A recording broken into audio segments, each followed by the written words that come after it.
Lacey's going to ask 7 or 8 or 9 questions before she starts the project. The who, the what, the when, the why, the how, the budget, the priorities. And for Nick, it pisses him off because he thinks that she's arguing with him. She's not arguing with him. She's trying to understand him. And Nick has been rolling this project around in his mind for an hour or a day or a week or 3 months, or he just intuitively knows because he sees the whole thing. So he delegates it onto her lap, and he's a little bit kind of overwhelmed with all the other stuff that's going on, and he just expects her to catch up. So I'm gonna suggest that all of you do your Kolbe A profile. It costs you about $50, $60.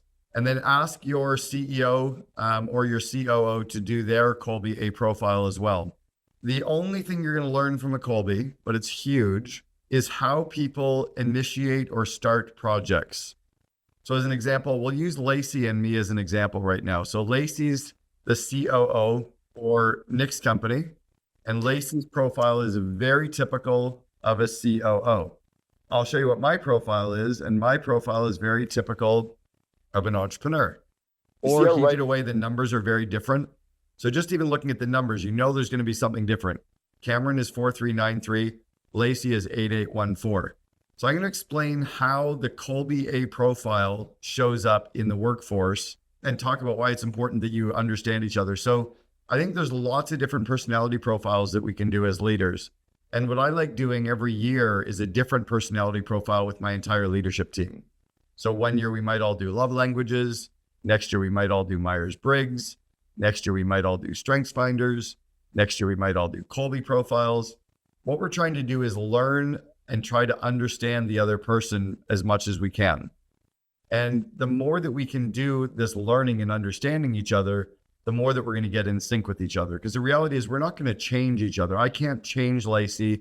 She can't change me. But we can understand each other and work better and work closer together, right? Lacey can't change Nick. Nick can't change Lacey, but they can definitely get in sync. And just like the book from 20 years ago, Men Are From Mars, Women Are From Venus, or Men Are Not Hairy Versions of Women, COOs are not more analytical versions of CEOs. We just behave differently. And so the first number in a Kolbe profile is called Fact Finder. And that means the higher your number means that tends to be where you start things. So Lacey starts in either the first or second number. I start in the third number.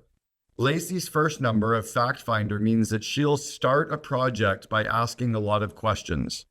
Or so if Nick, her CEO, delegates something to her, Lacey's going to ask 7 or 8 or 9 questions before she starts the project. The who, the what, the when, the why, the how, the budget, the priorities. And for Nick, it pisses him off because he thinks that she's arguing with him. She's not arguing with him. She's trying to understand him. And Nick has been rolling this project around in his mind for an hour or a day or a week or 3 months, or he just intuitively knows because he sees the whole thing. So he delegates it onto her lap, and he's a little bit kind of overwhelmed with all the other stuff that's going on, and he just expects her to catch up. Or for Lacey, she needs to ask questions. Or for Nick, the biggest gift he can give her is to say, what other questions do you have? What else would you like to know about this? Do you need any more time to pick my brain? For Lacey, that's like the best Christmas gift ever. It's like, wow, the gift of time and the ability to ask you questions so I understand is huge for her. Now, likewise, when Lacey goes to Nick with something, she likes to give him all the facts. She likes to give him all the data. She likes to give him all the research because she's done all the research. Or he's going to say, I don't need that. Or he hurts Lacey's feelings because she thinks he doesn't care. What he's really saying is my hard drive in my brain is full. I have no room for it. I need you because you're really smart and my CEO to keep track of all that for me. But if I ever come to you with a question, you better have all the facts and figures ready for me, but don't tell me unless I ask. What Lacey needs to give Nick is the executive summary. Or she needs to speak to him in sound bites and a maximum of 2 or 3 maximum. Or he needs to give him like the executive summary of the summary. She needs emails to him have to be 2 or 3 bullet points maximum, separate email about a separate topic with 2 or 3 points. But Lacey wants to write an entire memo with all of the thoughts and all of the background and all the data and all the spreadsheets for 7 different projects and she puts it all in one email. Nick needs one email and it needs to be 2 or 3 bullets short. That's the way a fact finder works with what Nick's profile. Nick's a very high third number, probably like mine. He's a high quick start, meaning he starts now and plans later. He's winging it. He's shooting from the hip. He makes it up on the fly. Momentum creates momentum. When Nick gives a fact, like his revenue or the number of clients, it's an approximation, but he says it with certainty. He'll be like, we have 55% of our customers in California. Lacey's gonna be like, no, we have 48. Nick's like, yeah, it's the same. No, 48 isn't the same as 55, but Nick's plus or minus 10% is pretty much the way CEOs think. So Lacey likes something exact because she's done all the work. Nick likes averages and approximations because it doesn't really matter in his mind as long as momentum's creating momentum. The second number that most COOs and presidents and EVPs are high in is what's called follow through, but it doesn't mean following through.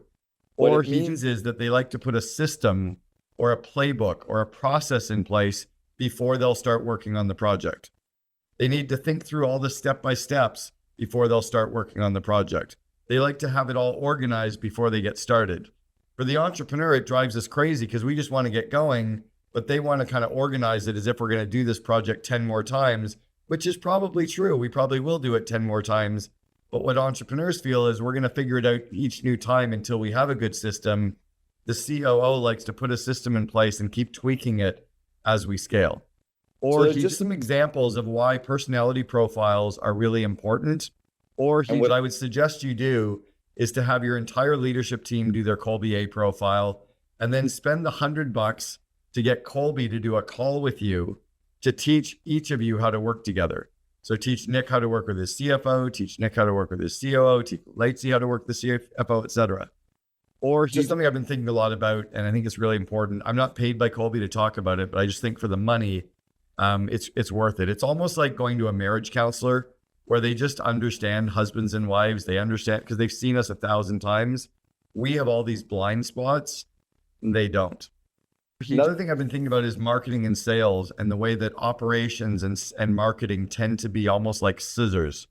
Or what I often notice with companies is they have a season that they spend a lot of time on marketing and selling, trying to generate revenue. And all of a sudden they have so much revenue, they kind of subconsciously put on the brakes.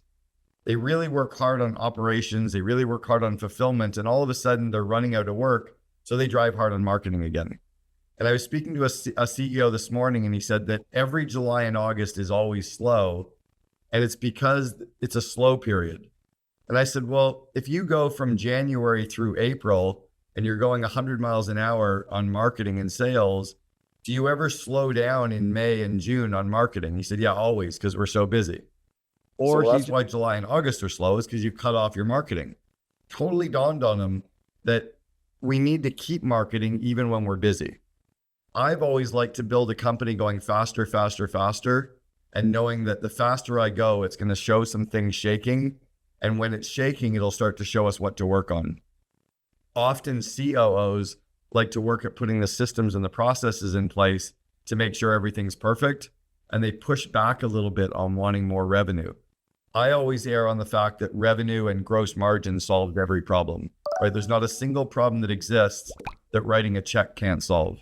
So we built something called the therapist management system, which is something also innovative that allows us to, also scale the therapist and manage it in a way that hasn't been done in this field. That allows them also to understand where am I and what do I need to do in order to grow within the eight levels.